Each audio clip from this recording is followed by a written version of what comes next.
Here we go.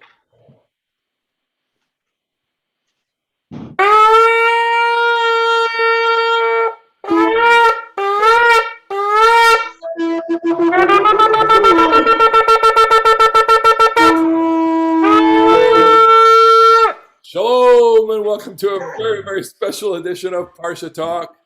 I'm Rabbi Malamet and Highland Park. The Highland Park is a congregation on Shabbat. And we got Rabbi Jeremy Kalmanovsky. Hey, Jeremy. Anshe Chesed, Rabbi Barry Chesler, Solomon Sheikh Day School, Long Island. We are going to do something different this time before Rosh Hashanah. We're all going to take turns. Well, I'm going to pass it over to Rabbi Jeremy Kalmanovsky to ask the questions here. We started off with the Shofar. That's going to be our theme. Well, let's go. Over to you, Jeremy. You know, Elliot, you do such a great job of posing questions and drawing us into the conversation. You deserve a break today. There you go. So I'll pose some of the questions here on the edge of Yom Harat Olam, the day that is pregnant with all of eternity. And what's the most core symbol of almost any Jewish holiday? I can't think of another Jewish holiday in which an object plays as much of an important role. There's matzah at Passover, and there's the four species at Sukkot, but the shofar just is Rosh Hashanah, and it is such a rich sound, a rich gesture, and any human culture fills up its symbols with poetic meaning and the things that it stands for and the things that it connotes and the feelings that it awakens in us. And Rosh Hashanah and the shofar is just a really, really vivid example of how a symbol can awaken some deep feelings in us. So I want to ask you, my friends, we've all heard the shofar many times, we've all blown the shofar many times. What is that resonant sound? What does it feel like to you when we bless that God commands us to hear it? What do you hear in it? So I'm going to start. I blow the shofar in my shul. The great Serge Savard, I think I've quoted him, the hockey player from Untitled, he says, all about emotion. It's all about emotion. And it's an overwhelming feeling to stand up in front of the congregation, say the bracha. I literally choke up, saying the Shechianu. And this year, of course, because, we'll be together in some way, some way that's real, it's very emotional. The shofar conveys so many layers of meaning, and one of the meanings is you're together, and there's nothing, we don't have to use words. It's a sound, and it goes right through me. I'm blowing the shofar. I literally want to feel it in my bones, and when I do the Tekir Gdola, I do it long enough so that I really kind of burst afterwards, and once my lip actually bled through the shofar. That's how, and it just you feel it. So I'm going to go, Alex. I'm going to go with feeling, emotion, and the feeling that it has is this is a very wordy religion. We have a lot of words in this religion, and this is the thing that has the fewest words. It has something that words can't touch. Right. So is the wordlessness part of what does it for you? I think it's the visceral, sound. It's pure sound, and it's elemental, visceral, primal. It's all of that, and so therefore I'm going back as far as I can go back, and in my mind, in my imagination, I'm going back through generations and generations of people who stood there listening or blowing or doing whatever they did to experience this, and it's a point of contact with all the generations. It's eternity in a moment. It's what it is for me. I can't, we're all going to get poetic here, but that's when you blow the shofar. When you hear the shofar, you're hearing eternity. Okay. Mm-hmm. Barry, anything you want? What do you hear? Yeah, I think listening to Elliot speak, I'm reminded, I think it was Sa'adja Gaon who had 10 reasons why we blow the shofar. But I think that because the shofar has no words, it is very personal. We make of it, we respond to it as individuals, and that's what gives it its meaning. And I suspect most of us don't really talk about what we feel when we hear the shofar to other people. And music is both pre-literate it comes before language, but it's also post-literate. So in addition to going back, I think it moves us forward because it represents a kind of striving for God. It's a language with which we can communicate with God. I want to just build on that for a second because it's such a central point, And there was a rabbi who once said, he was kind of self-deprecating about the power of sermons, and he says, "Look, no one's going to remember a Rosh Hashanah or a high holiday sermon, which may or may not be true, but no one's going to remember what you say, but they are going to remember the music, they are going to remember singing, and they are going to remember something in the sound. The sound. They go home singing the sound. They don't go home saying, be holy, be a blessing." Oh, bye. Yeah, right.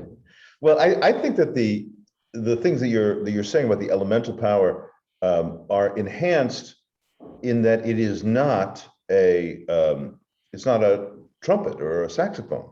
It's a horn. It's an animal horn, and the sound is animals. I think this was in the Shla, the Shnei Luchot Habrit, a mystical masterpiece from the 17th century, in which although he may be quoting something else, but he says that in a certain sense we come before God with the shofar and we say we are like animals before you. We are groaning like beasts. We are mooing like cows. We are calling out, like antelopes or whatever. We're taking these animal bodies and becoming the vessels for our prayers. I think it's such a raw sound, and it's so, in a sense, artless, that it just calls from us that deepest, really from the bottoms of our feet all the way up. But it's interesting. Barry did reference the Saadia Gaon thing, and when somebody says there are 10 reasons for something, you know what it means? There's not one reason for it. there's no one answer that's good enough, and I take that to be a merit, a virtue. That means it's poetic because it's got a lot of space in there. And some of those things that Saadia references relate to biblical themes. They relate to major theological themes. They relate to revelation. They relate to redemption. They send you back to Mount Sinai. They take you to the Messiah. They wake you up from your sin. Are there some of those that strike you as particularly meaningful? Is in the Musaf service, for example, in the Shofarot section, the selection of verses connote some of those moments. They connote the Akedah of Isaac, and you think about the ram of that story. And any of those grab you, Barry? Well, it's interesting. We were talking before about Psalm 150, and Elliot was mentioning the pairs and how God is not paired and the shofar is not paired. But in the Untitled Chapter, if it is paired with the Kol Daka, that we have on one hand this great sound of the shofar, which in the image of Revelation at Sinai kept getting louder and louder. And then we have also the still small voice of God that we can barely hear, the wind rustling the bulrushes, if we want to think of a river image. And I think that what we have here is this great paradox, this great sound and the sound of nothing, the Buddhist koan, the sound of one hand clapping, that it's almost nothing and then it's everything. And that's what the shofar is. The other thing I just want to add, we were talking before, that we're supposed to blow 30 blasts of the shofar. We blow 3 times 30 plus 10, 100, because we're not quite sure what the shofar sound is supposed to be. So we blow all the variations, which means that 2/3 of our blasts necessarily must be wrong. And yet, if we don't hear the 100 blasts, I think most of us feel incomplete, because there is a music to that mistakenness as well. So let me pick up on what you said, Barry, because I love so much, and we all, I think, in a ton of Tokav, of course, is the heart of the Musaf and Kol Dmama Daka. So let me place that into the shofar service. You blow the shofar, and you have to take a pause, right? So I don't want to do it on camera here, but and then there's a beat or two and it's in those two beats that you're between notes. You are still feeling so. I remember learning when I played clarinet. The teacher said you got to play the rests. You got to play the rests are so important to the music. So kol dmama daka is important to the music as well, and we got to hear that echo. It's the echo of it. The echo is still, rattling around in our brain. Back to one more thing, which is the living thing. I have a place I walk around here. It's a little ecological preserve and a forest. And one day, it's a real Hasidic. So one day I saw a deer with its antlers caught up in a tree. Oh, So I thought, this is it. This is exactly what happened. The animal is all tangled up in the tree. And of course, that's the ram and the thicket, in the Akedah story. And yeah, it's supposed to remind us of the Akedah, and maybe Jeremy, you'll talk about this now. Say, like, what do you do with that?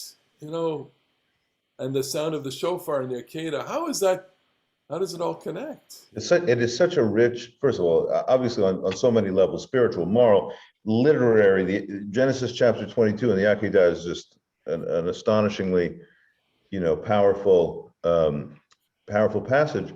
And one of the, midrashic things is that that ram gave two horns. One was the shofar at Sinai that gets louder and louder and louder as God gives the Torah, and one will be blown at the redemption. As Isaiah says, "Bayom ahu yitaka b'shofar gadol." On there's this coming day, and the great shofar will be blown. Va'u ha'ovdim me'eretz Ashur ve'anidachim be'eretz Mitzrayim. And all those who have been exiled to Assyria and all those who have been driven off to Egypt will come home. V'yishtachavu l'Adonai b'har hakodesh Yerushalayim, and they'll come back and they'll worship in Jerusalem. So you hear in the Akedah, or the rabbis discover, in that poor ram stuck in the bushes, the possibility of the great voice of revelation and the great voice of return and restoration at redemption. And you hear the pain of this child bound, perhaps about at the very, this ultimate traumatic moment, possibly about to be sacrificed by his own parent. What I would add here is this image of the ram and Har Moriah, that it's described Nechaz Basfach Bakarnav. It is caught up in the thicket by its horns. And this becomes a sacrifice in place of Isaac, although it's interesting that Hebrew says Tacha Yitzchak, as if maybe Abraham is going to sacrifice both the ram and Isaac. But what it speaks to me here is that the ram is caught naturally. Isaac is put on the altar by his father. Abraham has no right to make that sacrifice. He can only substitute something that was caught up in itself, so to speak. And, many years ago, I spoke about the symbols of Rosh Hashanah. And what struck me is that the Akedah, the way we read it in the Torah, is done completely in silence. The only voice that we hear, as it were, is going to be the shofar of the ram that's bleeding, as if to say, die. You cannot do this. This is enough. There must be some sound when a parent raises his hand against a child. It cannot be allowed to go on in silence. And it's a sound also of protest, that the world that we live in is not the world we're supposed to live in. So the shofar is a protest against the implicit story of childhood trauma and childhood abuse. Well, maybe it's Abraham's protest. I'm going to just go out on a limb here and say, we're all reading the Akedah wrong. How humble. That's the first for you. That's very humble. No, but maybe Abraham is protesting here, and maybe Abraham, the righteousness of Abraham is such that he knows that this is an illegal order. He knows that this is immoral, and he protests by doing it. And he hesitates. Read it carefully, closely, and I guess, and say every step he's looking for something else. And Dafka, at the right moment, he finds the ram. I mean, I think, obviously the great power of this story is that you need to have, you need to be able to have uh, Abraham be the hero, and you need to have the Torah's revulsion at childhood sacrifice, and they have to coexist in this incredible tension. Emil Fackenheim, the philosopher, had a wonderful Canadian fellow, had a Canadian-German fellow, had the wonderful comment that those who read Abraham is the great hero with Kierkegaard, right? The suspension of the ethical. Abraham is the great hero, for he followed the divine voice even to the unthinkable. They rob us of the Torah, which says, you cannot kill and you cannot kill your children. And those who, like Kant, want to stand up and say, no, Abraham should have protested and refused to do it. They rob us of the biblical Abraham. And somehow you have to have a reading of this story that preserves Abraham's faith and preserves the God who would not want to kill this child. And I think that I would read it that Abraham is trusting that the divine in the end is not going to ask for this. But if you're to be willing to be selfless and faithful, even as you trust that God is going to help you through the gates al Mavet. This story happens in the valley of death, and God does help him through the gates al Mavet. But let's talk about parents in a different way. There is a strong association of the sound of the shofar. I want to expatiate on what Barry said a little bit earlier about the wrong notes. We have a tikiyah, a long straight note. We have something in the middle, and then we have another tikiyah, the long straight note. The thing in the middle, well, the reason we do it in different styles is because there are debates about what should it be. Should it be a yivava or a yilala, a groan or a shriek? And so maybe it's shvarim, ooh, ooh, ooh. Maybe it's trua, da, da, da, da, da, da, maybe it's both, shvarim, trua. And those calls, that groan or the shriek, the yilala or the yivava, are often associated with maternality, okay? They are associated with the cry of a mother, perhaps in childbirth, or the cry of a mother worried about her child. Anything that you fellows want to say about maternality and the sound of a woman's cry of the shofar? So Rosh Hashanah on one level is the birthday of the world. And a woman, in a sense, is giving birth each time to a new world, right? Because each person stands for not only him or herself, but for an eternal chain. And I think in that sense, it comes as a reminder that childbirth is an important part of the world that we live in. And it means for each of us in turn that it's an intimation of mortality, because we only keep having children because we know the parents are not going to continue to live. We live our lives with so many people and the rhythms of their lives, and the worst experiences that we have lived through with our people, with our congregants, is the loss of a child, and there's just no comparison in terms of, I was talking about at the beginning about emotion, so yeah, emotion, you want emotion, that it's just ineffable, indescribable, those of us who are attentive to Israeli news, and we see this, from time to time. Of course, there was a soldier who was killed recently. He struggled with his wounds for last week, and then they play out the grief, and it's part of the national soundtrack of the Jewish people. You can't. It's just there, and again, there's not. The shofar hits you to your core. And the primal scream of the mother or the parent over the child is impossible. It's impossible to bear. And this is part of the human experience too. And that's why we send it up. We send it up to God, basically. This is why. I mean, I think that this maternal image is really very central to the experience of hearing the shofar, but also as the rabbis bequeath it to us. So the Haftarah is for the second day that Rachel is inconsolably crying for her absent children. Okay, Rachel mevaka al baneha. She's crying for her absent children, and she refuses to be comforted. And it is this overwhelming love. And I think one of the things that we hear in the shofar is that disconsolate love of a parent who's worried about their child in the way that you just said. And this is the theme of Rosh Hashanah, right? We're kind of lost and we're kind of in danger, and we might not get the next year. And some of us are gonna, kama yavun, kama yibareh, and some of us are gonna be created, some of us are gonna pass from this world. And so that parental anxiety is part of the day. And the shofar, one of the things that it connotes is that loving mother who is groaning for her children, or in the midrashic way that Sarah is wailing over this terrible thing that her crazy husband has done for her long-awaited beloved child. There's two more mothers in the readings, right? So you got Hagar and you got Hannah. That's right.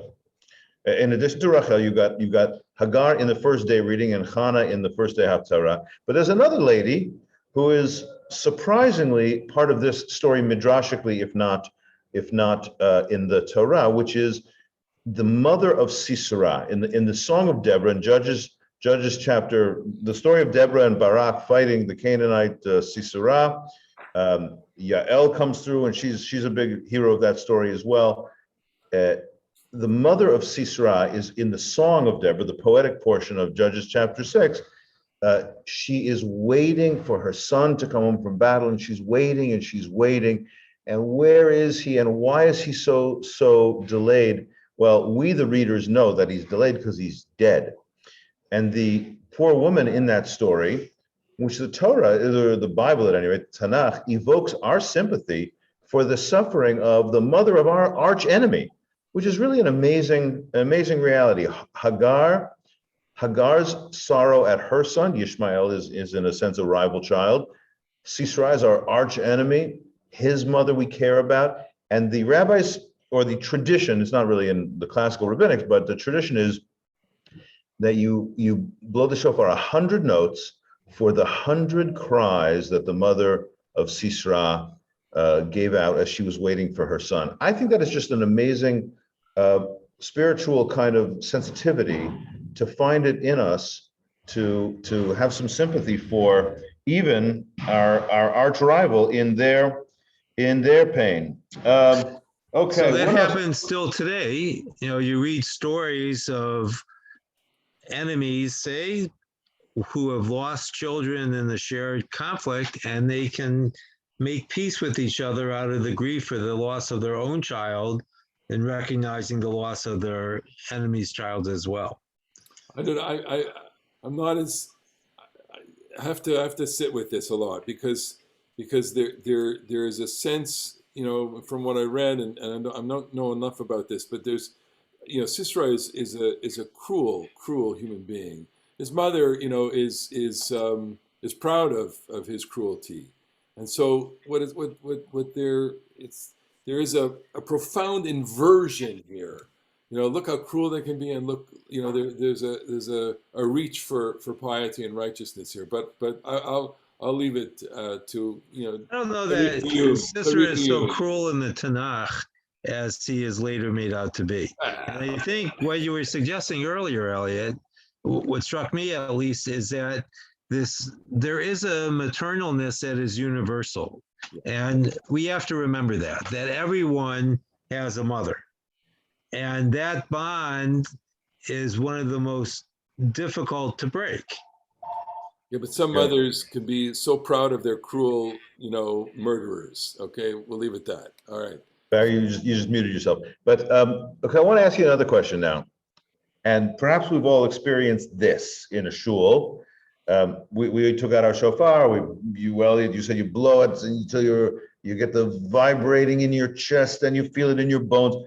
But we've also, I'm sure, all been in a situation where somebody stands up to blow the shofar and they just can't do it. They can't get a sound out of it. And that's always one of the tense-filled moments, because everybody is not Miles Davis on this thing, and every shofar is different. And do you have any reflections on that moment of like anxiety and difficulty when it's just hard to make the shofar sound right?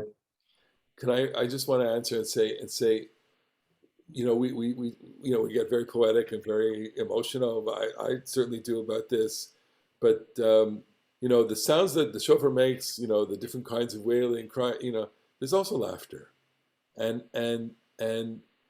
I think that the range of sounds evoked by the shofar have to evoke the entire palette of the emotional experience. And one of those is exactly what you're saying, which is frustration, mistake, and yeah, it's happened to me many times where I couldn't get the note out, or flubbed on it, or just you're too nervous. And hey everybody, life, this is life, and it's right. It's like, after Rosh Hashanah, I don't know how you feel about it. It's like, I left it all on the bima. Left it all on the bima. Left it all on the court. Barry, anything you want to say about that? You're muted though. It's interesting that you say that, because this year, for the first time in many years, I did not blow the shofar when I daven shachrit at home, in part because I have a teenager still asleep late in the morning. And so I actually had to blow the shofar. We started school on Monday with staff days. And so yesterday and Monday, I did all right for the first time. But then today, when I'm in the minyan with the kids, it was a little schwach. And, I think Elliot's point is that Rosh Hashanah really is about the human experience, and it runs the gamut. And one of the things that we're supposed to take away from Rosh Hashanah is that our community is our family. It's both our biological family, or our family by association, but it's also the Jewish family. And in a family, people are supposed to be supportive. We all flub up, we strike out with the bases loaded, we do other things, and you turn to your family for support. And I think that on Rosh Hashanah, we can find that support. The halacha is actually beautiful and poetic on this, which is that any sound you get out of it is adequate, right? A nice rich sound, a little squeak, all of those things count as the shofar blast. And like, that's a real great metaphor for life, right? You're gonna sometimes make it beautiful, and sometimes you're just gonna barely squeak it out. But doing your best is perhaps what is called upon for us. I want to, we've been on for a while. How long have we been on? 28 minutes here. 28 minutes? Okay. That pretty good? So anything else you guys want to add? I have a little story, a little Hasidic story. Yeah, I want to add one other thing. So we're talking about the Akedah, and the rabbis subvert the whole story, because, if we would name the story based on the passage in the Torah, we would call it something like Nisayon Abraham, the test of Abraham. But the rabbis call it Akedah Yitzchak. And this little kid, as Yitzchak appears in the Torah, is suddenly a 37-year-old man in the rabbinic imagination. And it makes the story very different, because there is a difference between losing a child in childhood and losing an adult child. Now, obviously, it's still a child. I don't mean to minimize that. But if Isaac is 37, and he's the hero for the rabbis because he submits, he allows his father to bind him, and that's very different than Abraham actually binding his son. And so I just offer that as something to think about, how we go through life looking at things from many different vantage points, because there is no one answer for all time, just like with the sound of the shofar. It's so true, so true. I just want to put one little footnote, which is, I think also, the shofar as Mount Sinai, and it's a long, idea of we're also remembering this moment where God broke through to the world, and I think that image, that metaphor, really I find very striking, which is, God is God, and we are living, as human beings, and there's this attempt to kind of break through, and that's represented by Sinai, and it's not an accident that the echoes of Sinai are also present here, although we celebrated at Shavuot. But Zichron Truah has a lot of meaning in terms of the point where it all came together. But Jeremy, go to your story. I want to hear a story. Yeah.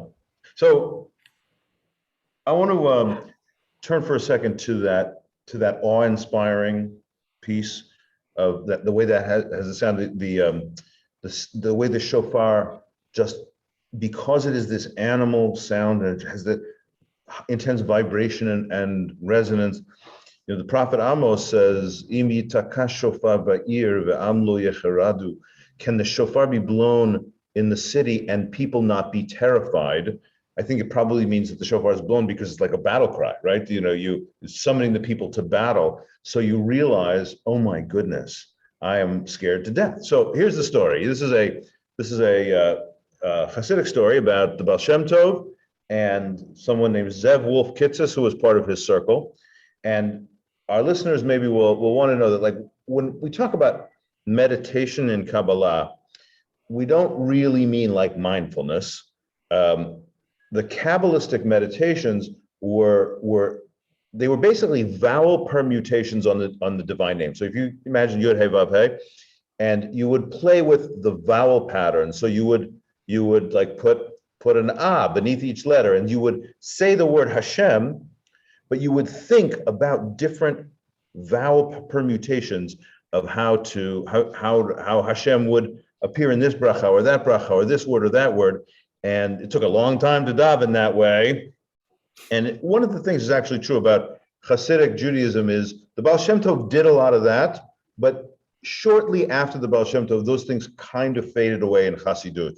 But in the early part of Hasidut, they still had inherited those very, very complicated things, and it was hard to make the mitzvot full of emotion if you were trying to think about all the vowel permutations of the brachot.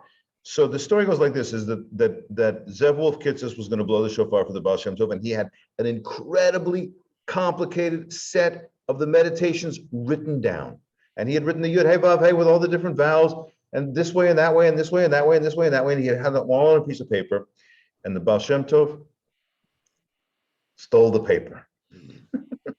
Stole the paper from him. And he got up to blow the shofar, and he's rummaging through his pocket, and he can't find it, and he can't find it, and he can't find it. And the Baal Shem Tov says to him, this is exactly what I'm going for, right? The Hasidic line about this is, those kavanot, those meditations, are finely tuned keys to open very finely grained locks, but an axe opens every lock. Whoa. What's a good line, right? So an axe opens every lock. So you come to the shofar, and blowing it and listening to it is like the axe that opens up all the doors in the heavenly palaces. They open up, and you just that burst of emotion. And that's I think some things are complicated. The shofar is rich, but I think it's going for something that is elemental and simple, not in the sense of uninteresting or not deep. It's deep, but it's simple. Just opens your heart. Opens your heart. Absolutely. Wow, that's a great place to put the coda here. Jeremy, take us out. Well, so this is great to close off 5781 with my friends, and we're going to close off another year of Parsha Talk, and we're going to begin a new one soon. So wish everybody from Congregation Anshe Chesed in New York to my friends at Congregation Anshe Emet, Island Park Conservative Temple, and Solomon Schechter of Long Island, Elliot Malin and Barry Chester. Shanah Tovah, everybody. Shanah Tovah. Shanah Tovah. Thanks for watching, and we'll see you soon.